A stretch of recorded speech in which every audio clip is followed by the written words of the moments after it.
అమెరికాలో చిందరవందరగున్న మీ ఇంటికి handyman cleaning plumbing services కోసం కాంటాక్ట్ ఇన్స్టా సర్వీస్. యుఎస్ లో ఎక్కడైనా ఎప్పుడైనా for instant booking visit instaservice.com.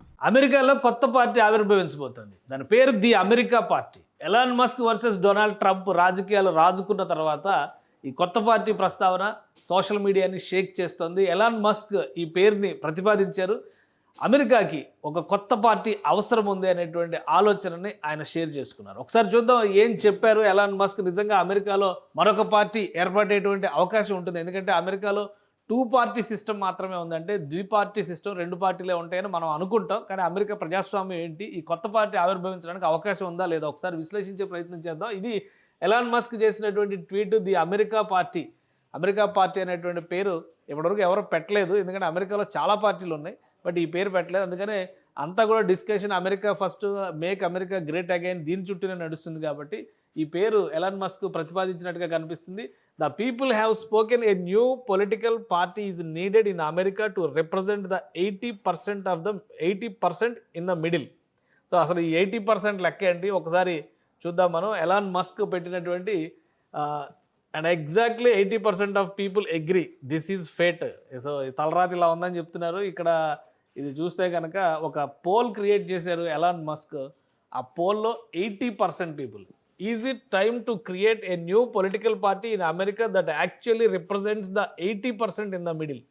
So middle class 80% represent చేసేటువంటి పార్టీ రావాల్సిన అవసరం ఉందా అంటే ఆయనకి 80.4% మంది మద్దతు పలికారు ఎలాన్ మస్క్కి.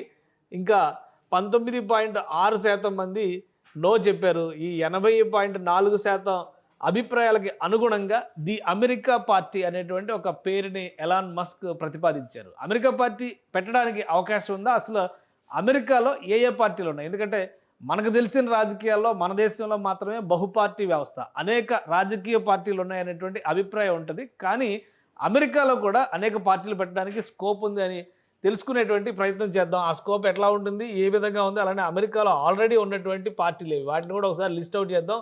అమెరికా గురించి మనం మాట్లాడగానే 2 రాజకీయ పార్టీల పేర్లు వినిపిస్తూ ఉంటాయి. ఆ 2 పార్టీలు రిపబ్లికన్ పార్టీ, ప్రస్తుతం అధికారంలో ఉన్న పార్టీ, అలానే డెమోక్రటిక్ పార్టీ, ఇంతకు ముందర వరకు అధికారంలో ఉన్నటువంటి పార్టీ. ఈ 2 పార్టీలు మాత్రమే అమెరికాలో 50 స్టేట్స్లో కూడా రిప్రజెంటేషన్ ఉన్నటువంటి పార్టీలు ఇవి.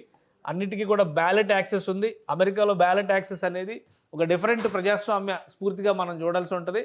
అలానే ప్రెసిడెన్షియల్ బ్యాలెట్ యాక్సెస్కి సంబంధించి కూడా ఈ 2 పార్టీలకి 50 స్టేట్స్లోనూ ఉంది.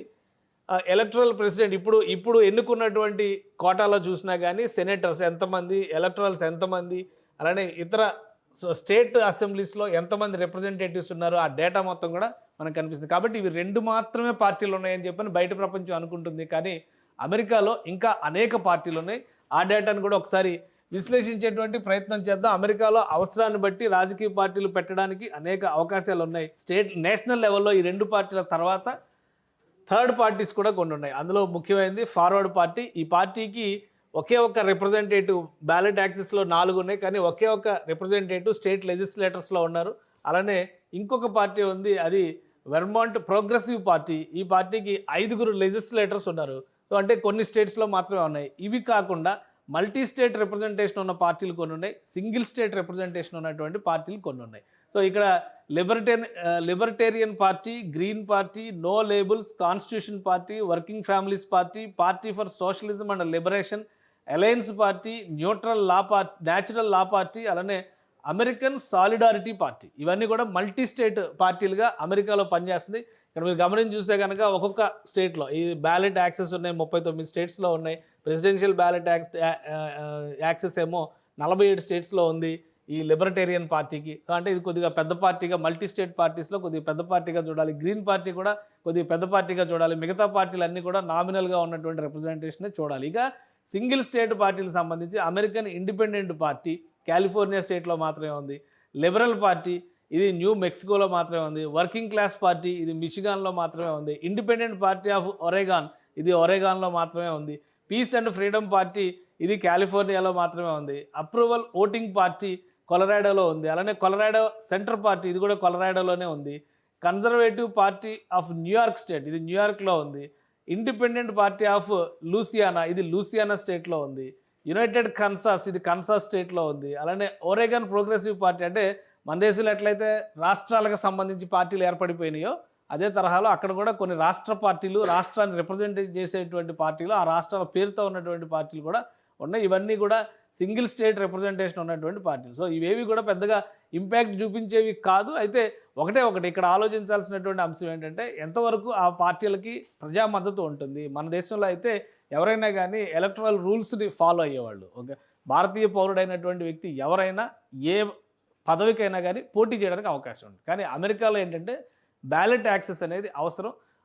ఆ పదవి స్థాయిని బట్టి దానికి ఎంతమంది ఓటర్ల మద్దతు, లేదా బెస్ట్ ఎగ్జాంపుల్ మనం అసెంబ్లీ శాసన మండలికి సంబంధించినటువంటి ఎన్నికలు, రాజ్యసభకు సంబంధించినటువంటి ఎన్నికలు చూసినప్పుడు ఒక పార్టీకి ఎంతమంది అభ్యర్థులు, ఎంతమంది క్యాండిడేట్స్ ఉంటే, అంటే క్యాండిడేట్స్ మీన్స్ ఎంతమంది ఎమ్మెల్యేలు, ఉదాహరణకి శాసన మండలిలో రిప్రజెంటేషన్ ఎమ్మెల్యే కోటాలో తీసుకోవాలంటే కనుక శాసన మండలిలో ఎన్నుకోబోయేటువంటి వ్యక్తికి ఎంతమంది శాసన సభ్యుల మద్దతు ఉంటుంది, ఆ నంబర్ని బట్టి మనం ఎన్నుకునేటువంటి పరిస్థితి ఉంటుంది. సాధారణంగా 24, 25 రాష్ట్రాల సైజుని బట్టి మన దేశంలో మారుతుంది. అదే తరహాలో బ్యాలెట్ యాక్సెస్, పోటీ చేయాలంటే కూడా వాళ్ళకు ఉండేటువంటి కనీస మద్దతు అది మళ్ళీ ఒక్కొక్క స్టేట్కి ఒక్కొక్క రకంగా ఉంటుంది.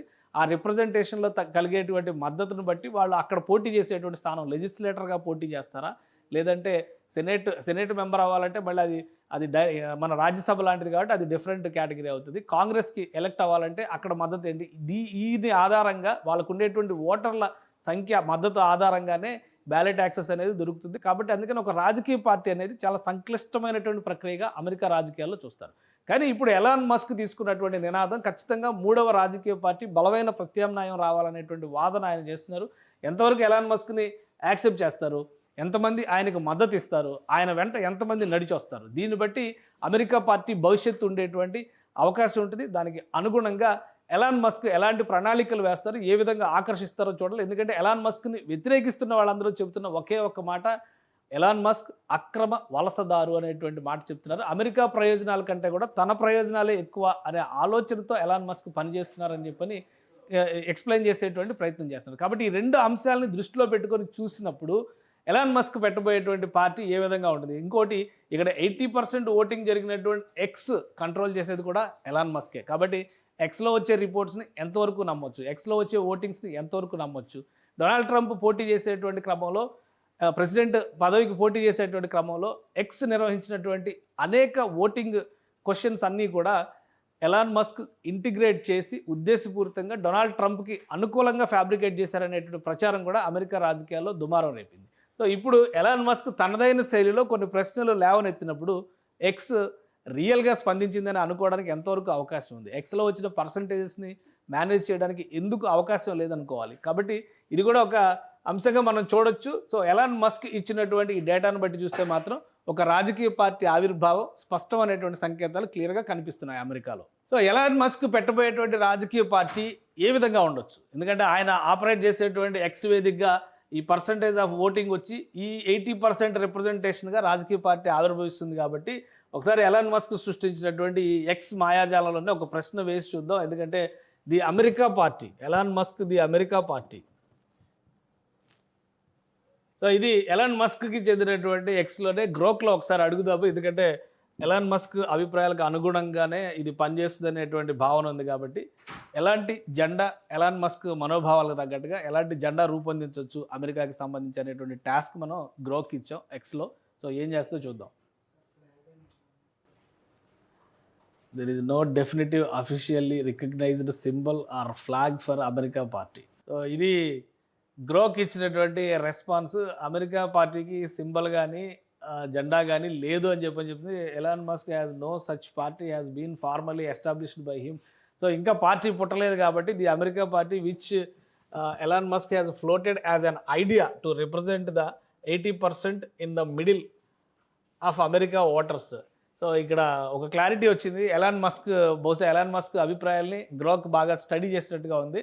పార్టీ పెట్టాలి అనేటువంటి ప్రతిపాదన మాత్రమే చేశారు. ఇంకా అలాంటి పార్టీ ఏదీ లేదు కాబట్టి దానికి సంబంధించినటువంటి డిజైన్లు కానీ, జెండా కానీ, సింబల్ కానీ ఏవి కూడా ఇందులో సజెస్ట్ చేయలేదు. సో ఫ్యూచర్లో ఎలాన్ మస్క్ ఏ విధంగా కన్క్లూజన్ ఏమింది, currently there is no official America party. So America party అనేది అఫీషియల్గా లేదు కాబట్టి దానికి సంబంధించినటువంటి రిప్రజెంటేషన్ తయారు చేయడం కష్టం అని చెప్పని గ్రోక్ చెప్తుంది. సో ఎలాంటి ఎజెండాతో ఈ అమెరికా పార్టీ రూపొందబోతుంది. అమెరికా పార్టీ జెండా ఏ విధంగా ఉంటుంది, సింబల్ ఏ విధంగా ఉంటుంది, అసలు పూర్తి స్థాయిలో పార్టీని ఫ్లోట్ చేస్తారా లేదా ఒక ఐడియాగా పబ్లిక్ డిస్కషన్స్లో మాత్రమే ఎలాన్ మస్క్ వదిలేస్తారా అనేది కాలం నిర్ణయించాల్సినటువంటి అంశం.